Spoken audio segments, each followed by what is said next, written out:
करते हैं कि जो स्टोन हमने सीरीज शुरू किया था स्टोन का, उसमें ये वीडियो नंबर 2 है। ठीक है, टूल यूज इन क्वेरी। कौन कौन से टूल्स होते हैं जो क्वेरी यानी खदान में प्रयोग किए जाते हैं क्वेरी करते समय। तो स्टील वेज और वुडन वेज, मतलब स्टील का वेज और वुडन का वेज, ये दोनों होते हैं। आप फिगर में जिसको देख सकते हैं, वेज लगाने के लिए इसका काम करते हैं। ये वेज लगाने के ये काम आते हैं। नाम है इनका स्टील वेज और वुडन वेज है। ठीक है, स्टील पिन। तो वेज को सपोर्ट देने के लिए स्टील पिन का प्रयोग करते हैं। वेज को सपोर्ट देने के लिए स्टील पिन का प्रयोग करते हैं।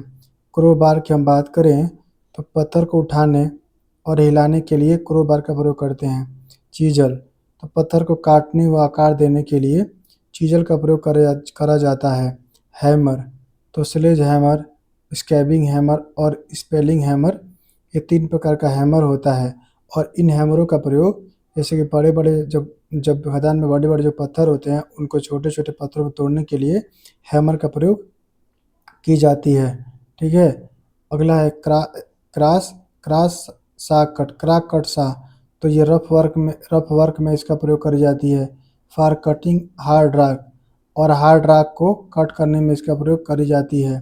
ठीक है, और जो हार्ड रॉक होते हैं ना, जो बहुत हार्ड होते हैं, उनको काटने के लिए हम क्रॉस कट कट सा का प्रयोग करते हैं। ठीक है, और जंपर जंपर क्या होता है कि for making hole in rock. तो जो जो रॉक होता है ना उसके अंदर तो होल बनाने के लिए हम जंपर का प्रयोग करते हैं। यदि एक छेद बनाना हो, होल बनाना हो, तो उसके लिए हम जंपर का प्रयोग करेंगे। और उस होल को और अधिक गहरा करना हो तो डीपर का प्रयोग कर देंगे। और तुम होल बना चुके हो पहले से, अब तुम उसको और गहरा करना चाहते हो तो तुम उसके लिए फिर डीपर का प्रयोग करोगे। For cutting the projection and making hole more, मतलब तो और अधिक करना चाहते हो तो डीपर का प्रयोग करोगे। स्केपिंग स्पून, तो फॉर क्लीनिंग होल। अब जैसे कि तुम होल बनाओगे, साथ में मिट्टी भी तो होल में गिरती होगी, तो उसको साफ करने के लिए हम स्क्रैपिंग स्पून का प्रयोग करेंगे। ठीक है, होल बनाएंगे क्यों? अरे भाई, एक्सप्लोसिव डालने के लिए, विस्फोट कराने के लिए। प्राइमिंग नीडल, तो प्राइमिंग नीडल क्या होता है? तो फॉर स्पेस फॉर फ्यूज, तो फ्यूज से तुम दूर से ही आग पकड़वा सको, इसके लिए प्राइमिंग नीडल प्रयोग करी जाती है। फ्यूज में इसका प्रयोग कहाँ पे होता है? फ्यूज में इसका प्रयोग होता है। टैंपिंग रॉड, तो टैंपिंग रॉड क्या होता है? तो एक्सप्लोजिव को दबाने या टैंपिंग करने के लिए इसका प्रयोग करते हैं। टैंपिंग रॉड का प्रयोग एक्सप्लोजिव को दबाने या टैंपिंग करने के लिए इसका प्रयोग करी जाती है। ठीक है, अब ये देखो, जो जो नीडल प्राइमिंग नीडल या टैंपिंग रॉड होता है वो नॉन फेरस मेटल के बनाए जाते हैं। नॉन फेरस मेटल की बात करें तो ब्रास हो गया, कॉपर हो गया, ब्रांज हो गया, ये सब नॉन फेरस मटेरियल हैं।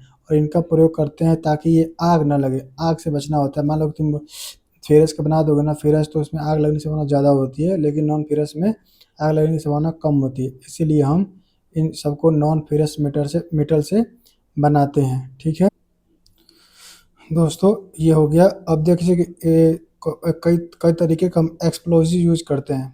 कई तरीके का एक्सप्लोजिव यूज करते हैं क्वेरी करते समय। ठीक है, और किस तरीके से कौन कौन सा स्टेप फॉलो करते हैं उसको हम जैसे कि एक अलग 5 मिनट का वीडियो लेके आएंगे, उसमें उस चीज़ को हम अच्छे से एक्सप्लेन करेंगे।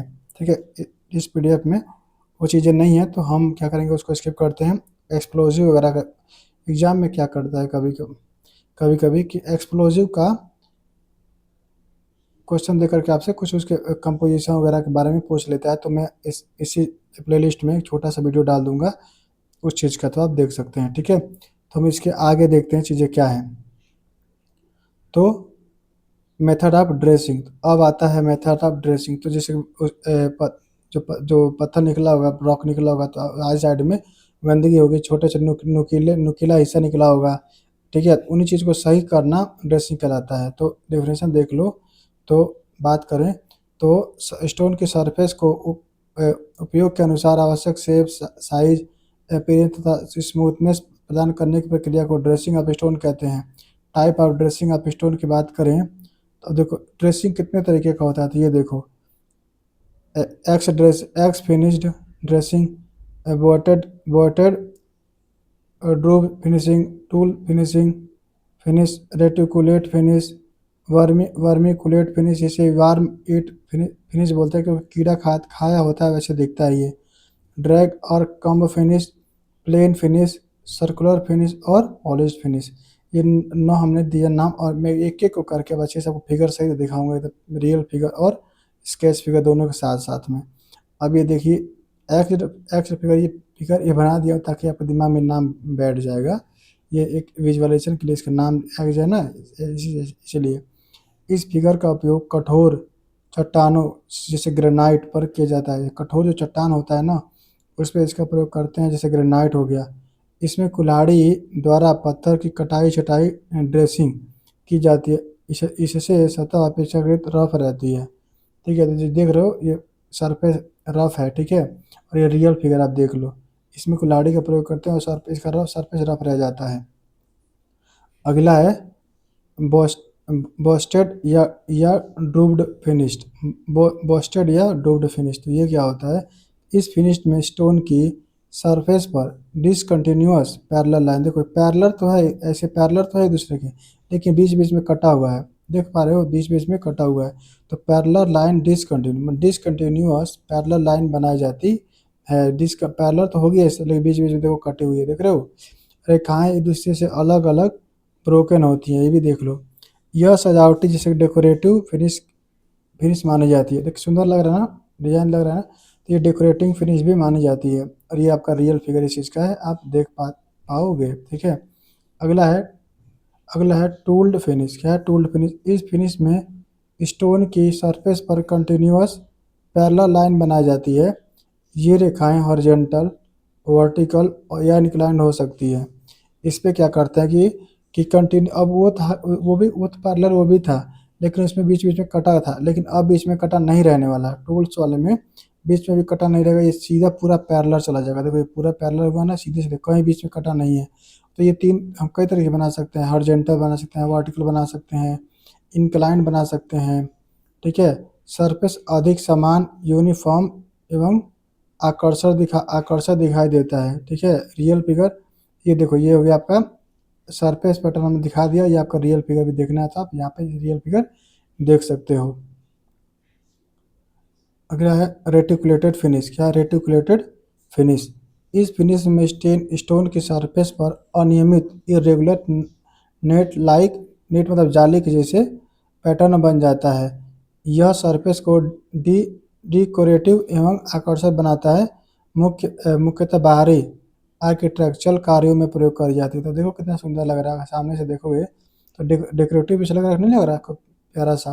तो इसका प्रयोग मतलब डेकोरेशन वगैरह में भी करी जाती है, यही बात बोली जा रही है, ठीक है।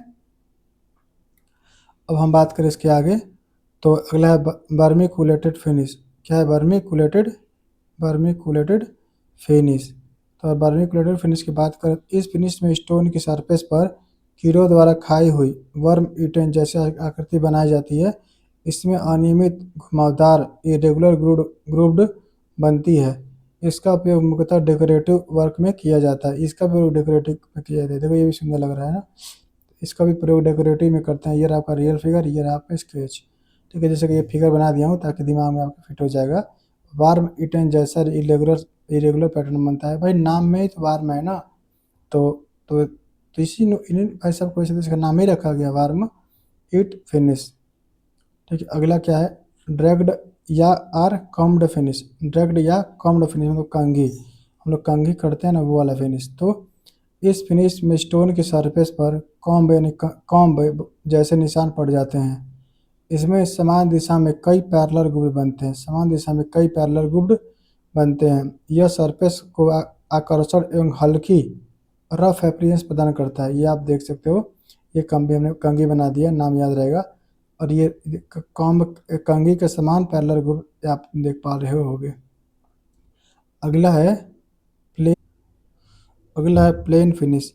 तो इस फिनिश की अगर हम बात करें, तो इस फिनिश में मैं बताऊं, तो इस फिनिश में स्टोन की सरफेस को पूर्णतः समतल बनाया जाता है, एकदम प्लेन कर दी जाती है।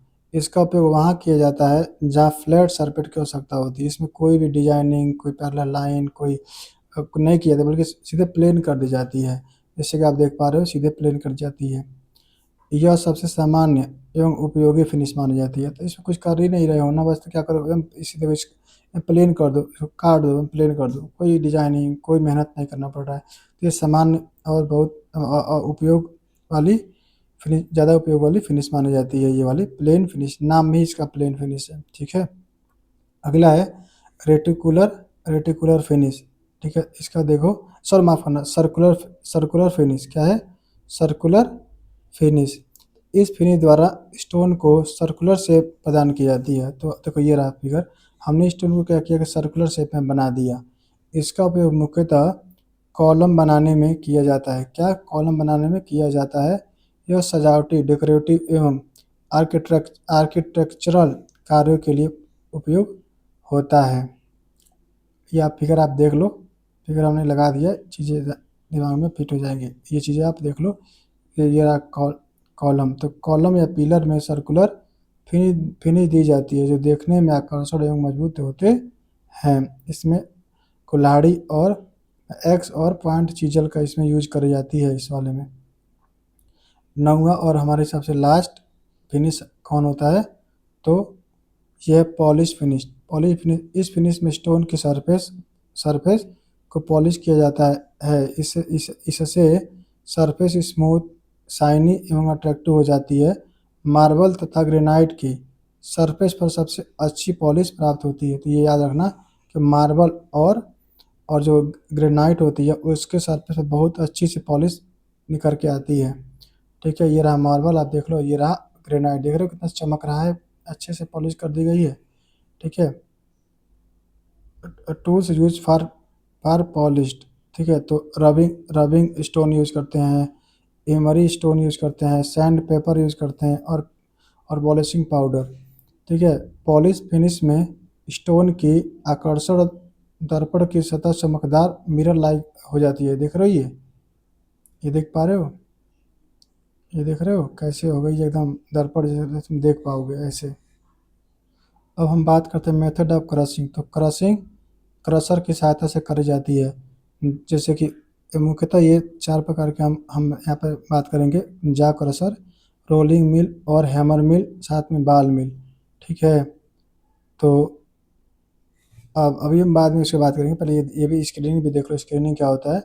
तो स्क्रीनिंग क्या है? स्क्रीनिंग स्क्रीन की सहायता से करी जाती है, मतलब कि बड़े कड़ों और छोटे कड़ों को अलग अलग करने की प्रोसेस को स्क्रीनिंग कहा जाती है। मतलब बड़े बड़े बड़े कड़ा छोटे कड़ा अलग अलग कर दो, इसे स्क्रीनिंग कहते हैं। टाइप ऑफ स्क्रीन एक होता है रिवॉल्विंग स्क्रीन, फिर होता है वाइब्रेटिंग स्क्रीन, एक होता है शेकिंग स्क्रीन। ठीक है, रिवॉल्विंग स्क्रीन, वाइब्रेटिंग स्क्रीन और शेकिंग स्क्रीन। ठीक है, अब हम बात करते हैं जा क्रशर की। किसकी बात करते हैं? जा क्रशर की। इसे प्राइमरी क्रशर भी कहते हैं। जा क्रशर को प्राइमरी क्रशर भी कहते हैं। इसमें पत्थरों की, मैं देखो बस पढ़ते चला जाऊंगा क्योंकि लंबा है तो ज़्यादा टाइम लग जाएगा समझाने में। समझना क्या है इसमें, बस कहानी तो है। ठीक है, इसमें पत्थरों की क्रशिंग अधिकता अधिकता प्रेशर द्वारा की जाती है। बड़े आकार के क्रशर में खदानों से निकला बड़ा मोटा पत्थर सीधा लाकर डाल दिया जाता है, जो भार में परिवर्तित हो जाता है। ठीक है, छोटे स्टैंड को, जाक क्रशर में मैग्नीज इस्पात के बड़े बड़े 2 जार लगे होते हैं। किस चीज़ के? मैग्नीज इस्पात के 2 बड़े बड़े जार लगे होते हैं, जिनमें से एक फिक्स रहता है तथा दूसरा मूवेबल होता है। मतलब एक फिक्स रहेगा, उसके बीच में डाल दो, दूसरा को उसको दबाएगा, दही के दबा देगा, तो इस तरह से टूट जाएगा। यह इसका काम। अभी फिगर भी मैं दिखा रहा हूँ। दोनों जबड़ों के बीच ऊपर की ओर से बने प्रवेश छिद्र से बड़े पत्थर को डाल देते हैं, जो अपने भार के कारण नीचे आ जाता है, और इससे साथ ही चलायमान जो कि मूवेबल जो जबड़ा है वर्क करता है, और दोनों जबड़ों के बीच फंसे पत्थर छोटे छोटे टुकड़ों में बढ़ जाते हैं और संकुचित तो के बने निकाल, मतलब वही बोले तो टूट गया, अब उससे बाहर हम निकाल लेते हैं टूटे हुए पत्थरों को।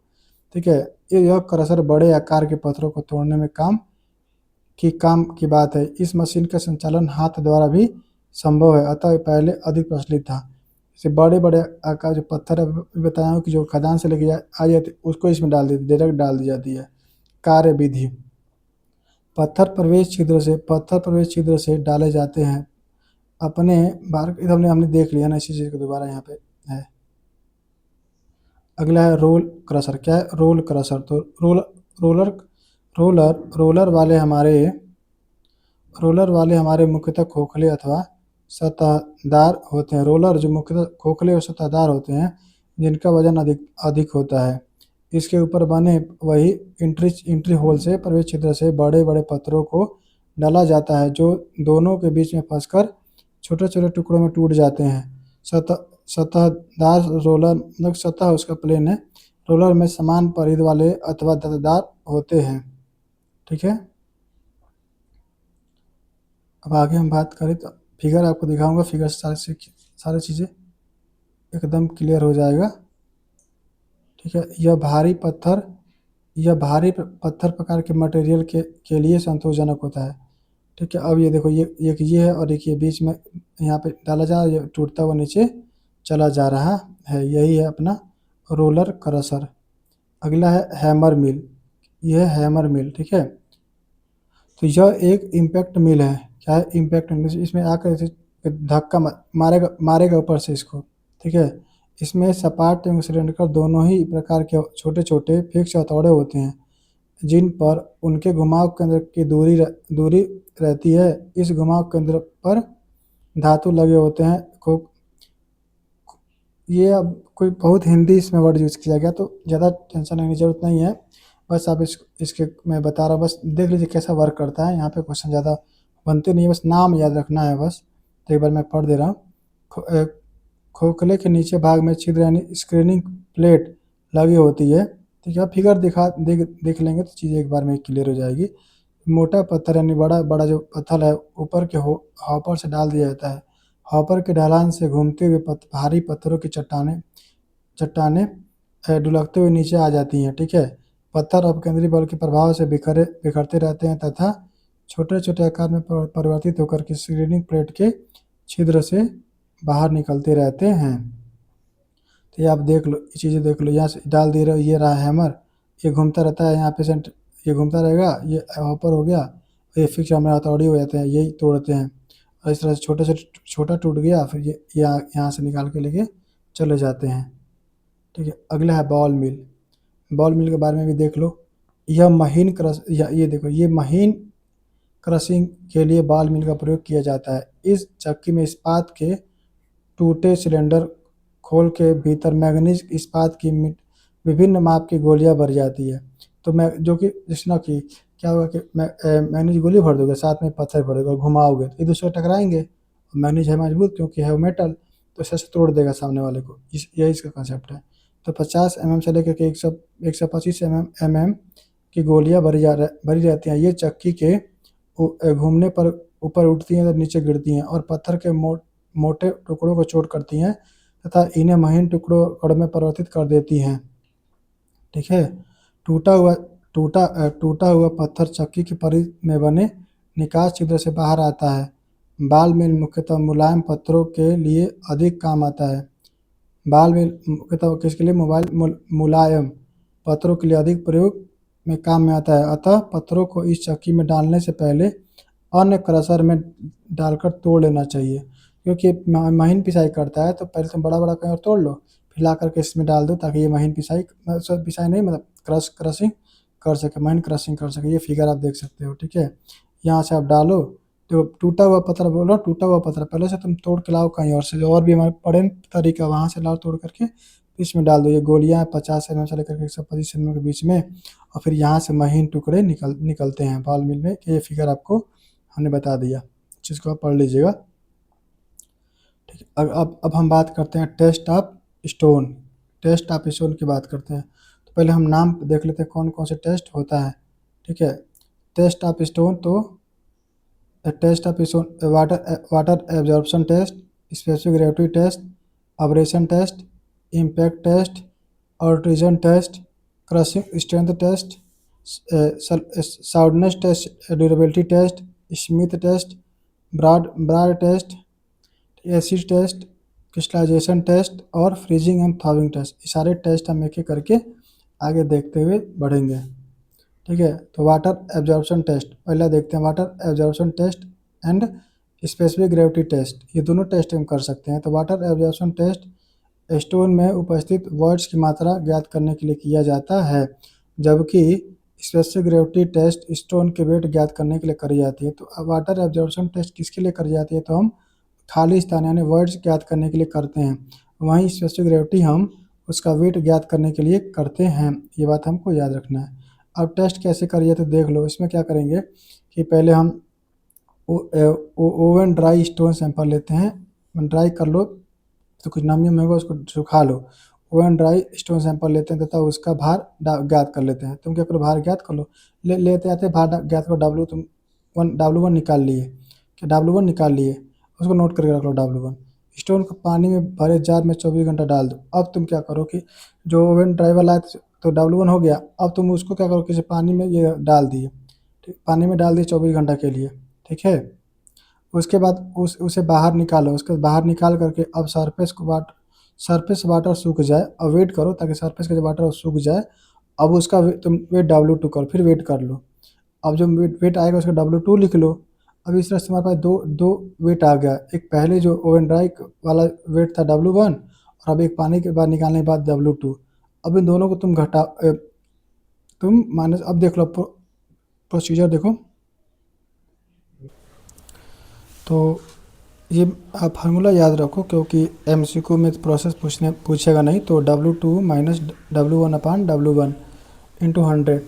अब स्पेसिफिक ग्रेविटी की हम बात करें तो स्पेसिफिक ग्रेविटी G बराबर W1 डिवाइड 1000 माइनस W3। इस तरह के साथ बस ये याद रखना है। बस मेन में बता दे रहा हूँ क्या याद रखो यहाँ से। इस चीज़ को हम इस चीज़ का